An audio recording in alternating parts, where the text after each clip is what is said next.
Alors, nous sommes arrivés, donc, Tzadik Tet de Bava Kama, Tzadik Tet. Il nous restait juste la dernière ligne de Tzadik Het. C'est pour donc le mercredi, donc 4 Elul al-Hamid. Alors, dernière ligne de Tzadik Het Amud Bet Nima, Mesae Ale. Est-ce qu'on va dire que ce qu'on va donc amener maintenant dans la Mishnah, est-ce que ça aide ce qu'il a dit Ravasi? Rappelez-vous, Ravasi il a dit que Ouman connaît Beshevarkeli. C'est-à-dire que si on donne à un artisan fabriquer un meuble ou à n'importe quel artisan fabriquer un produit, eh bien, si après il l'abîme, l'artisan il est considéré comme avoir acquis le produit fini, puisque c'est lui qui l'a fait, et il ne paye que la matière première qu'on lui a donnée, ou le produit initial qu'on lui a donné. Alors on dit, est-ce que ça va aider ce qu'il vient de dire Ravasi? Qu'est-ce que la Mishnah dit? J'ai donné de la laine à un teinturier pour me le teindre. Et voilà que la teinture, elle est sortie. C'est pas comme on a vu avant, il a dit tellement en rouge, il a fait en noir. Pas du tout. Là, ça s'est abîmé complètement. Ça veut dire qu'il a laissé peut-être trop longtemps la laine dans la teinture. Et bon, ça s'est abîmé. Là-bas, c'est marqué la Mishnah dit notenlo de mesamro. C'est-à-dire que le teinturier doit payer au monsieur la laine naturelle, le prix de la laine naturelle blanche que lui, il lui a fourni. Donc la Gemara a dit des mesamro. Et des mesamro, qu'est-ce qu'on va dire par là? C'est-à-dire qu'on donne la valeur de la laine quand elle est naturelle blanche, mais il ne payera pas la valeur de la laine avec la teinture qu'elle a eue maintenant. Alors là, elle raisonne. Elle dit là, n'est-ce pas qu'on parle nefila? Ça veut dire, n'est-ce pas qu'on parle ici qu'il a mis la laine dans la teinture pour que ça teinte. Ça a pris, ça a bien pris, mais comme donc le produit il était fini déjà, mais comme après il a laissé encore plus, ça a brûlé, ça a abîmé la teinture.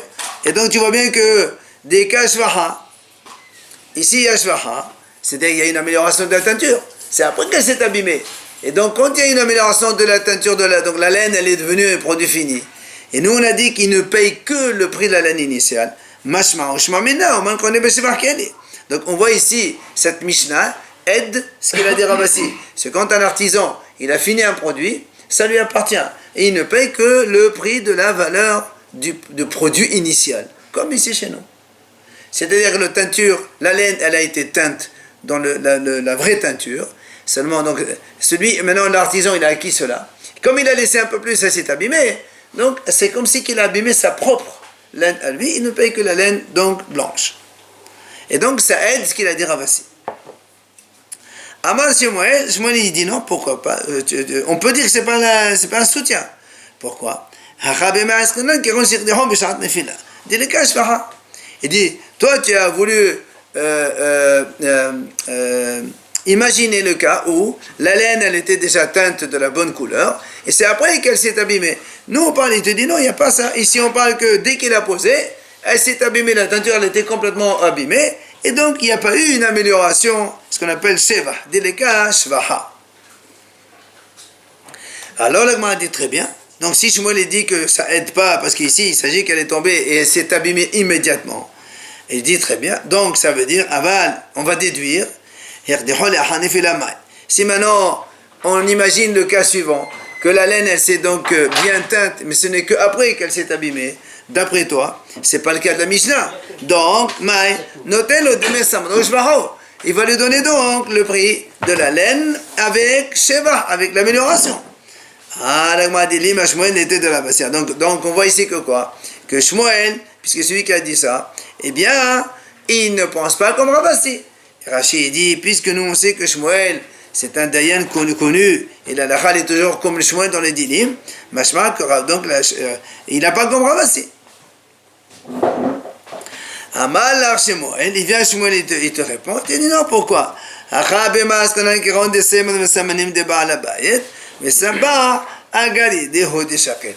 m'a dit non, pourquoi tu dis ça? Peut-être que ici il s'agit en fait que la laine, elle a été produite, donc amenée par le monsieur, ainsi que la teinture aussi. C'est-à-dire le monsieur, il a amené la laine plus la teinture, il a demandé au teinturier, et c'est lui donc en fait qui travaille. Il ne le paye que le garid, c'est le salaire que donc le teinturier va prendre. C'est pour ça que il ne lui rend que le demi de samro, d'accord, c'est le prix de sa laine. Donc tu ne vas pas déduire ici qu'il y a une amélioration ou pas. Pourquoi il paye pas tout? Pardon? Pourquoi il paye pas tout? Il fournit tout le... Il a fourni la laine plus la teinture. Et l'autre, il a teint. Et après, c'est amélioré avec la teinture, avec le travail de l'ouvrier, de l'artisan. Et après, c'est quoi? Ah, c'est pour ça que m'a dit, si c'est comme ça, notez nos démessamres, mais ça m'a n'aimé pas. Donc il fallait dire qu'il lui rend le prix de la laine, plus le prix de la matière première de la teinture qu'il a fournie. Pourquoi on dit seulement il lui donne la laine, si lui il a amené la laine plus le pot de teinture. Donc il fallait lui payer les deux. Et là, l'agma dit, Shmuel, c'est-à-dire en fait, Shmuel, il est en train de repousser la preuve que l'agma voulait ramener pour Abassi, il a repoussé. Mais ça ne veut pas dire que Shmuel parle d'autre chose. Donc c'est pas sûr qu'il ne pense pas comme lui. Tashema, l'agma vient ici donc poser une question. Hanoten taleto le uman. Quelqu'un, il a donné un talit à un artisan, donc, pour le réparer, le fabriquer, l'arranger. Gmaro, l'artisan, il a fini. Odiro, il appelle, il dit, monsieur, voilà, ton talit, il est prêt.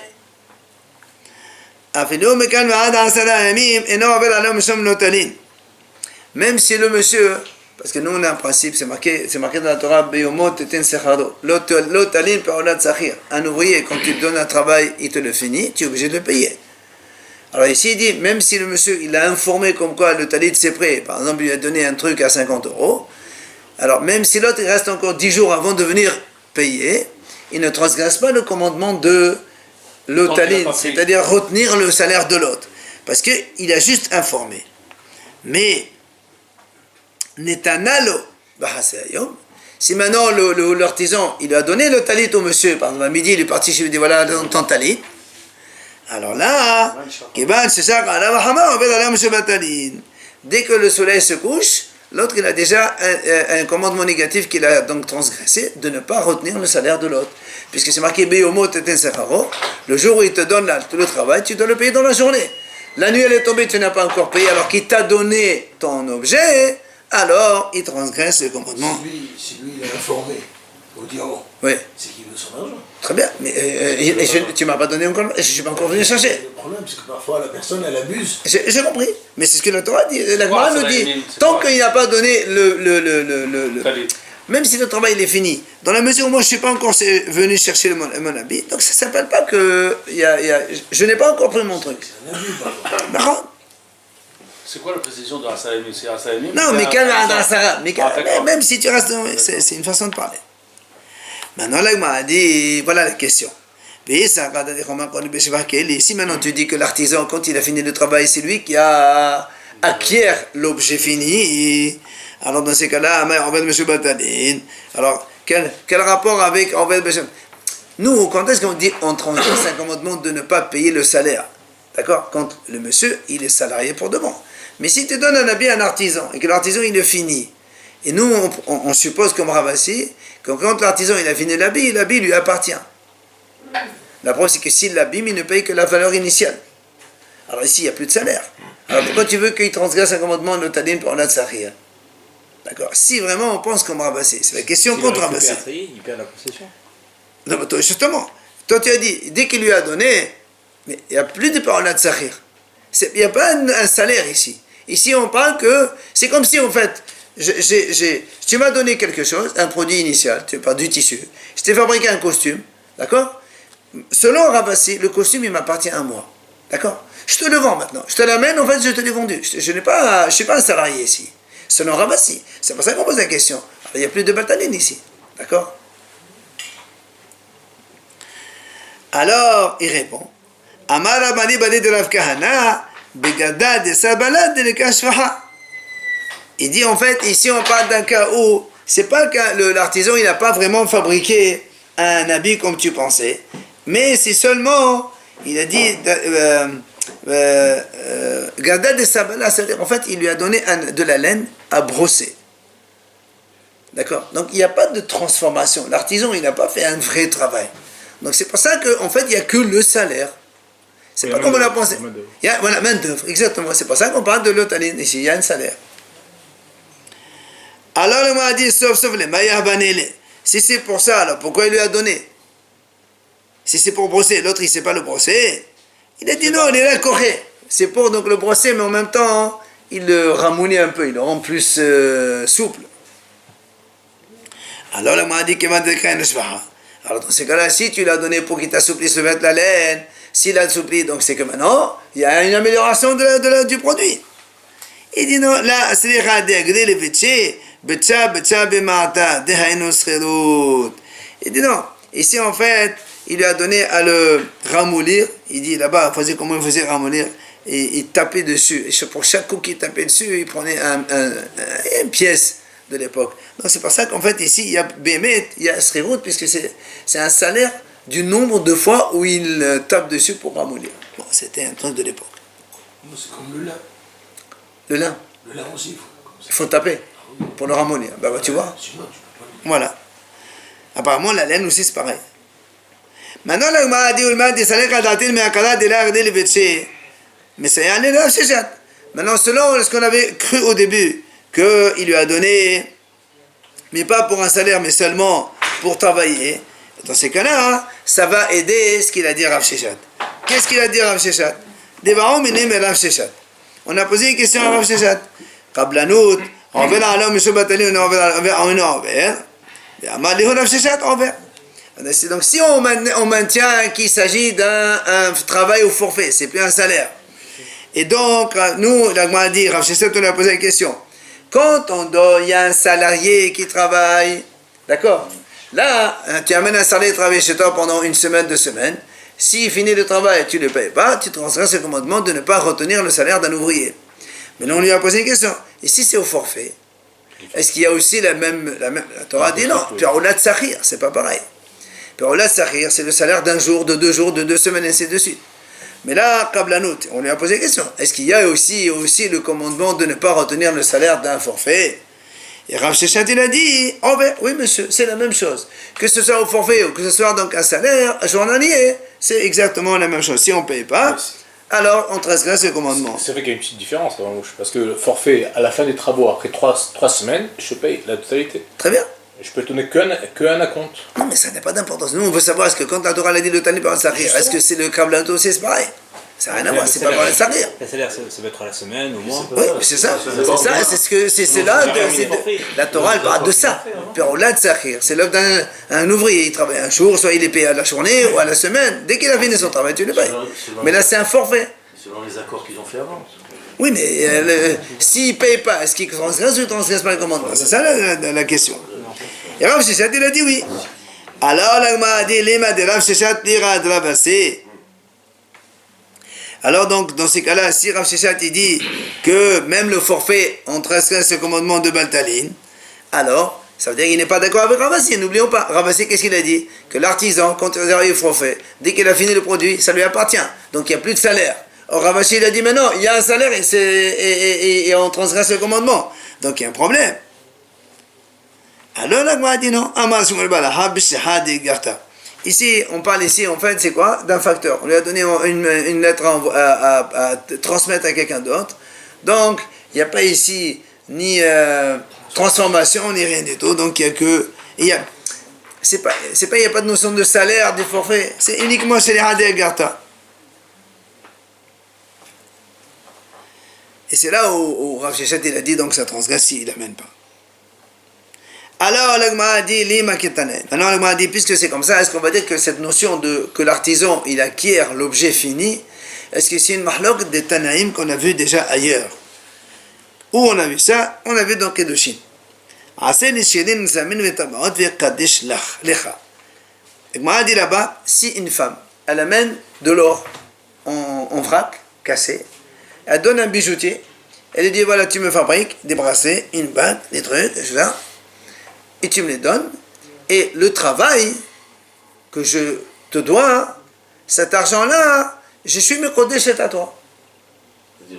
Mais marié. Pour marier une femme, il faut donner de l'argent. Alors il dit, voilà, c'est mékodéchet. Qu'est-ce qui se passe?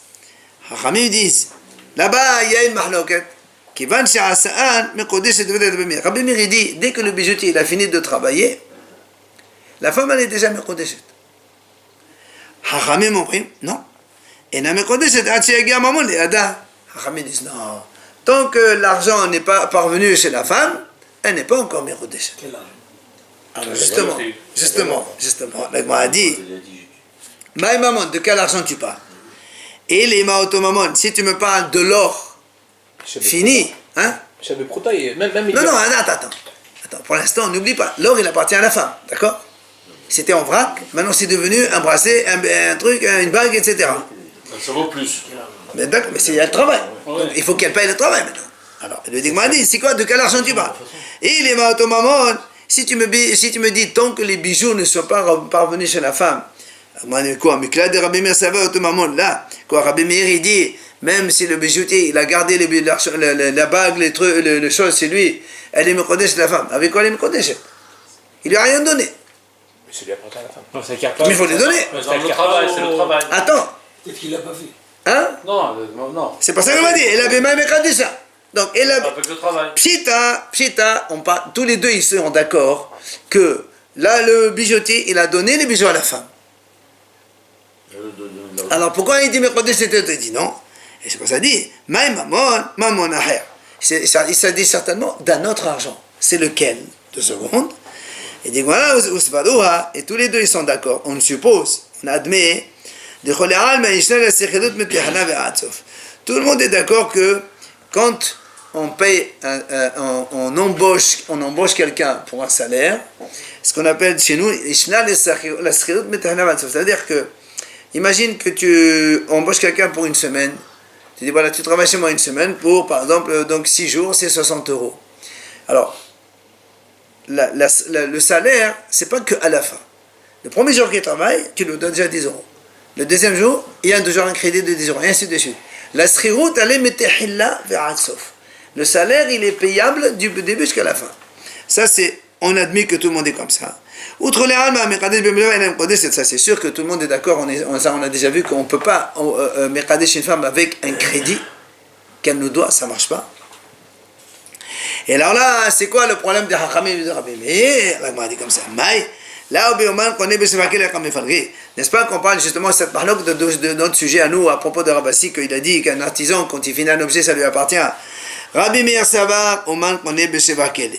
Rabbi Meir pense que là, le bijoutier, quand il a fabriqué les bijoux, ils sont à lui. Du coup, quand il lui donne à la femme, elle est mekodeshet, puisque l'argent, les bijoux sont à lui. Alors que les Hachamim disent non, Hachamim disent pas du tout. Le bijoutier, quand il a fabriqué les bijoux, ça ne lui appartient pas. Du coup, quand il rend les bijoux à la femme, il n'a rien donné. C'est pour ça qu'elle n'est pas mekodeshet. Alors, tu vois bien ici, le mahlok, justement, entre Rabbi Meir et Hachamim, Rabbi Meir et les Hachamim. Est-ce que l'artisan acquiert le produit fini, oui ou non? C'est Mahalok de Tanim, alors qu'est-ce qu'il dit Rabassi? Bien là, il dit non. Là,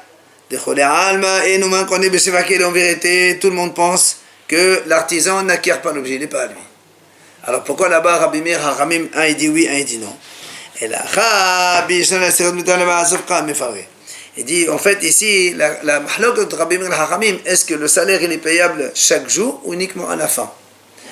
Rabbi Meir Savat et la sérot de l'Ebasof. Rabbi Meir pense lui que la sérot, le salaire, c'est que uniquement à la fin de la tâche. À la fin du travail, tu paies. Ça veut dire que quand il a travaillé le bijoutier 1 jour, 2 jours, 3 jours, 4 jours, 6 jours, ce n'est qu'à la fin où la femme doit lui payer. Quand il vient lui dire d'être Mekodesh, alors c'est bon. Il n'y a pas de crédit. C'est le jour même où elle doit lui payer. Elle va lui donner, lui dire c'est bon, prends-les. Alors ça marche la tête de Chine. Hachamim disent non. Voilà, Banan Savdi, Hachamim disent non, le salaire il est payable de chaque jour. Donc en fait, il y avait un crédit le premier jour, un crédit deuxième, un crédit troisième. Et on ne peut pas marier une femme avec un crédit. Donc les Hachamim sont d'accord avec Rabbi Meir. Au contraire, ils ne sont pas d'accord. Hachamim disent elle n'est pas méconnaissée. Ah, pour le au moins qu'on est chez Barkel, il n'y a pas de problème. On a dit, au moins qu'on est chez Barkel. Maintenant, l'Agma donne une deuxième réponse. Je peux te dire là aussi, il y a une possibilité de réponse que tout le monde pense que la schirout elle est payable depuis le début jusqu'à la fin. Mais alors pourquoi la mahlok ici a dit oui, elle dit non? Est-ce qu'on peut mekadesh une femme avec un crédit, oui ou non?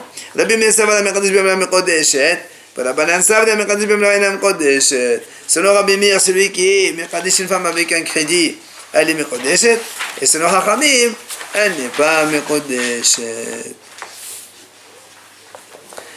Rava Amar, il vient Rava et dit non, j'ai une possibilité, d'autres possibilités de mahlok dans Rabban Hachamim. Quoi? Tout le monde pense que la srirot elle est payable donc depuis le début. Donc dans ces cas-là, il y a la notion de crédit. Et donc on ne peut pas marier une femme avec un crédit. Justement, on ne peut pas donc marier une femme avec un crédit. Et outre les alma, et nous tout le monde pense que l'artisan n'acquiert pas l'objet quand il a fini de le travailler. Alors pourquoi Rabbi Meir a dit cette femme? C'est un crédit, c'est pas lui. Il lui rend ses bijoux, elle est Mekodesh avec quoi? Il a dit c'est de quoi on parle, tu sais. C'est-à-dire que le bijoutier, il a rajouté une petite pierre dans les bijoux, il a rajouté une pierre de chez lui. Du coup. Ah, ça y est, elle me protège. Attends. Avec ça. Rabbi Meir, ça va, non. Milva optota et data optota. Milva. Et pourquoi elle est Mekodeshet? Maintenant, elle lui a donné un tas de bijoux. Il a fabriqué tous les bijoux. Elle lui doit par exemple 200 €. Ok? Lui, qu'est-ce qu'il a fait? Il a rajouté une petite pierre qui coûte maintenant 10, 20, 30 €. On ne sait pas combien. Des petits trucs de rien du tout. Alors maintenant, quand il lui dit allez à Mekodeshet, d'accord? La femme. Si la femme, elle dit ah, moi, ça m'intéresse la petite pierre qui coûte 2 € par rapport au crédit de 200 €. Alors dans ces cas-là, elle est Mekodeshet. Mais si la femme, mais pas du tout. Et moi, il a été Mekodeshet avec les 200 €. Moi, je ne prends pas 2 €, moi. Or, les 200 €, c'est un crédit. On ne peut pas marier. C'est pas ça que selon Rabbi Meir, la femme, elle dit, tiens, même si je lui dois 200, moi, ce qui m'intéresse, c'est les 2-3 € qu'il m'a payé avec la petite pierre. Je suis d'accord de marier avec ça. Alors, Rabbanan... Tu sais, la femme, si elle n'est pas d'accord pour le protocole que je lui donne. Les 200 € de crédit, c'est qui le doit? C'est la femme. D'accord, alors quel est le problème? C'est un crédit. Il peut pas dire tu me Kodesh avec un crédit que tu me dois. Ça marche pas, ça, on a déjà dit. L'homme qui achète la femme, entre guillemets. Mais tu achètes, il faut donner. Et tu as rien donné. C'est la femme qui doit recevoir. Ah non, là ici. Le travail de bijoutier. Mais c'est pour ça qu'ici ça marche pas. Quand tu maries une femme, tu as des Had Mekodesh, tu lui donnes. Oui. Et qu'est-ce qu'il lui dit? C'est Had Mekodesh avec l'argent que tu me dois. Ça marche pas, c'est un crédit. C'est pour ça qu'ici, comme il a rajouté une petite pierre de chez lui, alors Rabbi Meir dit, même si elle lui doit 200 €, du moment où il y a 1 €, 2 € qu'il lui a rajouté, elle est d'accord de se marier avec ça. Alors ben elle dit non, ça marche pas. Donc il est obligé de lui rajouter. La seule explication, c'est de rajouter. Non, ici on est en train d'expliquer quelle est la mahlak de Rabbi Meir Rabbanan. Pourquoi il dit oui ou non? Pourquoi Rabbi Meir, Rabba, il dit que la mahlok de Rabbi Meir Rabbanan, c'est ailleurs, c'est notre mahlok, c'est pas chez nous, comme on a dit au début, n'est-ce pas mahlok de Tanaïm? Est-ce que le Ouman connaît Beshibah Kili ou pas? Il dit non, pas du tout, on parle pas de ça ici.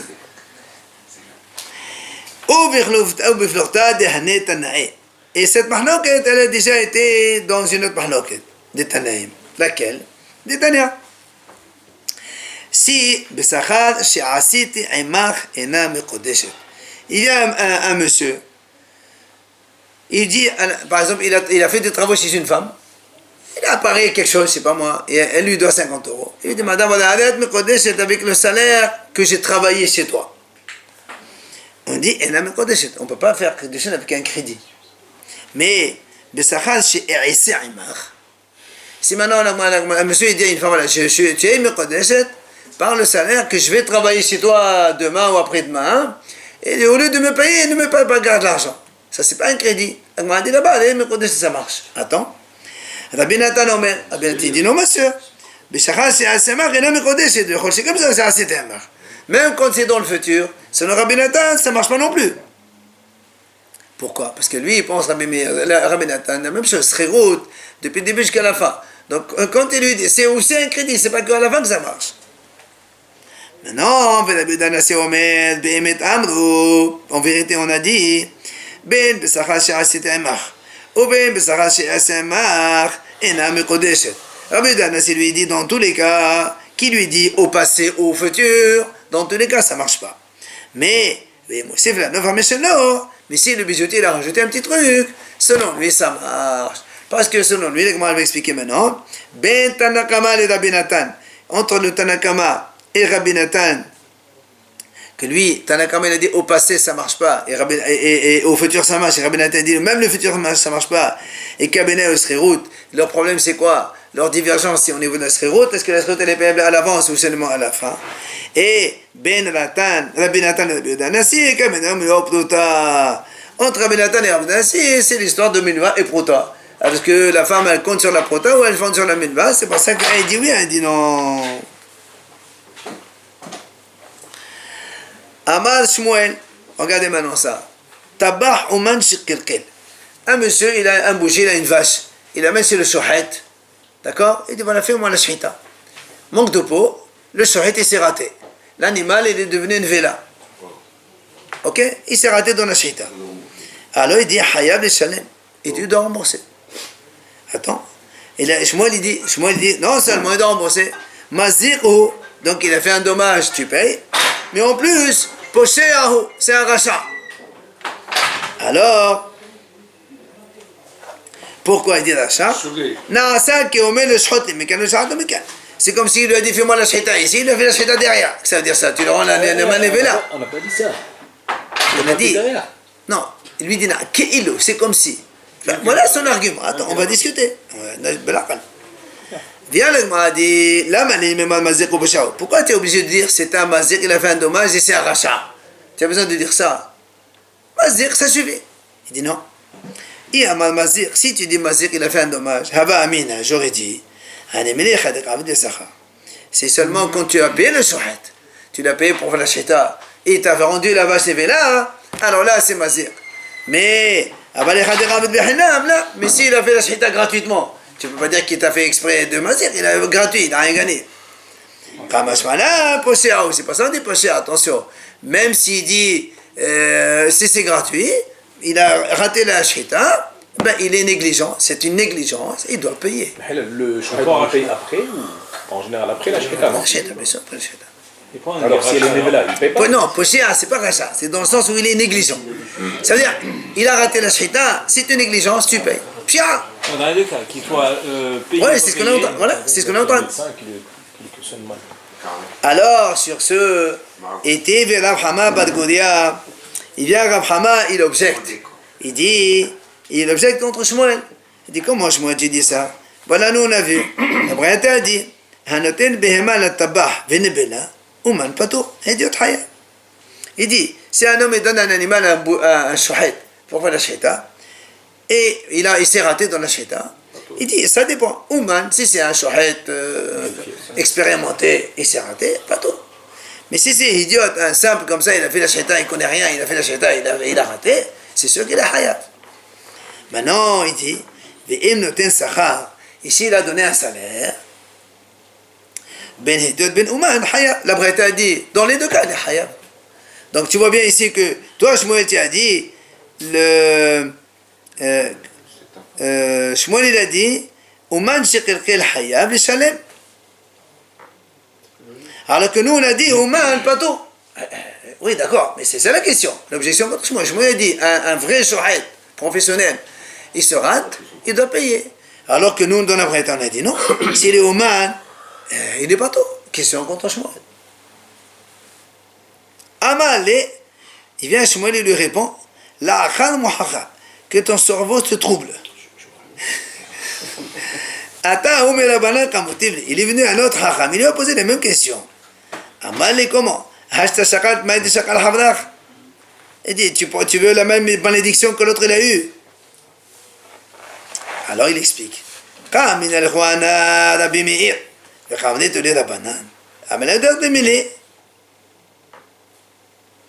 Shmuel il dit comme ça, qu'est-ce que vous me posez une question?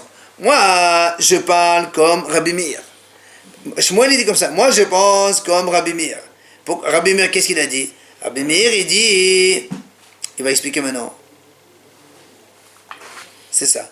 Rabbi Meir, il va expliquer avec moi. C'est moi je pense comme Rabbi Meir, c'est-à-dire que quelqu'un, un homme il est toujours responsable. Tu as fait une bêtise, tu payes. Même un shohet au mal professionnel, si je te donne la shita, tu me fais un problème, ben tu payes. Et vous m'objectez par une braïta que les hachamim me disent pas tout. Mais c'est pas une objection. Moi, je suis comme Rabbi Meir, vous comme Rabbanan, c'est pas une objection. Tanaïm, il a le droit de ne pas être d'accord. Il leur a dit, mais pourquoi tu n'as pas déduit de mes mots quand j'étais précis dans mes mots? J'ai dit, שאני אומר מזיק הוא פשע הוא. נעשה comme le chante מכאן, le chante מכאן. Tu vois, ben, moi j'ai dit justement, pour moi c'est une négligence, c'est comme si quand je lui fais la shahada ici, il a fait derrière. Ça veut dire que pour moi, c'est une négligence à 100%, comme il a dit Rabbi Meir. Rabbi Meir, il dit quand un homme il se rate à n'importe quelle autre chose, dans tous les cas, il est hayab. Et moi je pense comme lui. Viens là, on dit, c'est qui a dit ça? Qui c'est qui a dit ça? C'est Rabbi Meir. Pourquoi? Un homme, il doit faire attention à ce qu'il fait. Ça, c'est Rabbi Meir. Un homme, il fait attention. Tu n'as pas fait attention, tu t'es raté. Parce que sinon, c'est Hanan, non? Rabbi Meir, il n'a pas fait de différence. Après la shahita. Non, c'est les payés. Non, Shmuel, il a dit, Oman shekelkel hayab le shalem. Il n'y a pas de différence. Alors, l'Agma a dit, hé Rabbi Meir, où tu as vu que Rabbi Meir, il a dit que justement, un homme, il est responsable, et si tu te rates, tu payes. Où tu as vu ça? Toi, tu dis, moi, je pense comme Rabbi Meir. Où c'est qu'il a vu Rabbi Meir, il a dit ça. Alors, on essaie de trouver. Première possibilité. Et les Mahal Rabbi Meir, si tu prends de ces cas-là, dites-nous, il y a une Mishnah qui dit comme ça. Un homme, il a un taureau. Ok? Il l'a attaché bien comme il faut. Il a fermé la porte de façon normale. Et malheureusement, et le taureau, il est sorti quand même, il a endommagé. Il a fait des dommages. Rabbi Meir dit, ça sert à rien. Tu es responsable. Même si tu l'as attaché, tu as fait ce que tu veux. Même Shomar Hanan. Hein? Pshia, Il a bien fermé la porte. Monsieur, pour moi, il est sorti, tu as pas mal fermé. C'est ça le Rabbi Meir. C'est ça que m'a dit. C'est ça Rabbi Meir dit. Tu as attaché. Non, mais il a marqué il a fermé normal. Il n'a pas fermé bien. Mais il a attaché quand même. Donc tu vois bien que Rabbi Meir, c'est là l'idée de Rabbi Meir, comme quoi lui, un homme, il est responsable quoi qu'il arrive. Tu prends toutes tes précautions, tu fais des problèmes, après c'est toi qui payes. C'est pas mon problème. Alors l'Agma a dit non, ça c'est pas une preuve. Pourquoi? Hatam biqrai pleri. Là-bas, il dit, là-bas c'est un problème de pasouk. Parce que dans le pasouk c'est marqué Velo ishmedenu be'alav à propos du Mo'ad. Hachamim disent le Mo'ad, effectivement, il y a mahlok là-bas. Un il dit, si tu le gardes un peu, ça, tu fermes la porte un petit peu, ça suffit. Et l'autre il dit non monsieur, il faut fermer la porte avec la serrure bien comme il faut, etc., etc. Donc comme c'est une discussion sur le pasouk, ça ne peut pas être une preuve pour nous ici. Donc ça a été repoussé. Et là, Rabbi Meir. On m'a dit voilà une deuxième tentative où on trouve que Rabbi Meir il a dit justement tu es responsable dans tous les cas. Dites-nous, ça c'est on l'a vu déjà. Je donne de la laine à teindre à un teinturier pour lui dire voilà tu me le fais en rouge. Lui qu'est-ce qu'il fait? Il me le fait en noir. Ou bien je le dis en noir, il me fait en rouge. Qu'est-ce qu'il dit Rabbi Meir là-dedans? Là aussi Rabbi Meir il dit monsieur tu t'es raté, c'est ton problème. Pourtant, la couleur, elle est bonne. C'est pas comme il a brûlé, il a abîmé. C'est pas abîmé. Rouge, noir, rouge. Rabbi Meir dit, toi, Dieu, comment rembourser? Mais c'est... Tant pis pour toi. Il veut pas noir, il n'a pas fait ce qu'il a demandé. Hein? Il veut pas noir. Ça se vend. Et Ça s'il se vend. me La demande différence. Hein? Voilà, il y a toujours un bénéfice. Alors, tu vois bien, donc un homme, il est responsable dans tous les cas. Et moi, là aussi, le repos, il dit, non, là-bas, c'est pas pareil. Là-bas, c'est le teinturier qui a fait ça avec ses mains. D'accord? C'est pas, on parle pas de chez nous où nous on est en train de parler qu'un homme il est toujours responsable. Qui c'est qui a brûlé la teinture? La teinture, comment on l'a fait? On l'a fait bouillir. C'est ça que l'a emmené. C'est lui qui a fait ça. C'est toi qui as pris, c'est toi qui l'as teint. Moi je te dis en rouge, tu me le fais en noir. Donc c'est toi qui est responsable. Donc c'est pas une preuve pour nous. Et là, Rabbi Meir. Elle m'a dit, voilà, tu sais quoi, c'est le cas de Rabbi Meir maintenant. C'est lequel? Dites-moi. Quelqu'un, il marchait dans la rue, il avait une cruche sur les épaules. Bon, ça, elle est tombée, elle s'est cassée. Alors, quand elle s'est cassée, il n'a pas enlevé les débris, il a laissé comme ça. Ou bien, son chameau il est tombé par terre, il n'a pas relevé. Derrière, il est passé quelqu'un, il s'est tapé, il s'est blessé. Rabbi Meir dit, Hayab, tu payes. Hachamim disent pas tout, mais disent non. Le pauvre, il est tombé, qu'est-ce que tu veux qu'il fasse? C'est pas de sa faute. D'accord. Alors, Bidin Adam Patou, mais Halde Shaman. Et l'Agma dit, mais Kaimana, de notre rapprocher au plier. Justement, là-bas, la discussion, elle est quand quelqu'un il trébuche, comme c'est le cas. Quelqu'un il a trébuché, il a cassé sa cruche. Il ne s'est pas relevé, quelqu'un il est passé derrière, il a trébuché contre lui. Rabbi Meir dit, tu trébuches, pour moi c'est un pchar, c'est une négligence, c'est pas mon problème. C'est ça. Tu trébuches, c'est ton problème, c'est pas le mien. Tu fais des dommages, tu payes. C'est notre cas à nous, c'est la preuve pour nous. Un homme, il est toujours responsable. Hein? Ne pas avoir ramassé, c'est pas Oui, mais il n'est pas tombé exprès, il a trébuché. C'est ça en fait, trébucher, ça veut dire que tu n'as pas fait exprès de tomber. Mais il a fait exprès de pas ramasser. Oui, mais il a pas. Qui t'a dit qu'il a eu le temps de ramasser? Peut-être qu'il n'a pas encore le temps de ramasser. Malgré tout, on te considère comme une négligence. Amar Rabba Baba Hana Amar Rabbi Yohanan. Il dit Rabba Baba Hana Rabbi Yohanan, la même chose. Tabahoman Shekirkin, Hayab Avlotoman Ketabahin Sepourin. Au nom de Rabbi Yohanan, il a dit comme ça, si un shohet, il fait une ashita, et il se rate, il doit payer. Et même s'il est un parmi les professionnels, comme il y avait les shohatim à Tsipouri, apparemment il y avait des shohatim là-bas. Alors il m'a dit, il m'a posé une question. Comment tu dis que Rabbi Yohanan il a dit qu'un shohet qui se rate, il doit payer? Rabba il a rapporté, il y avait une histoire, justement devant Rabbi Yohanan, dans un endroit où il s'appelait Maron. Et Rabbi Yohanan lui-même, il a dit au monsieur, quelqu'un qui s'est raté, il lui a dit,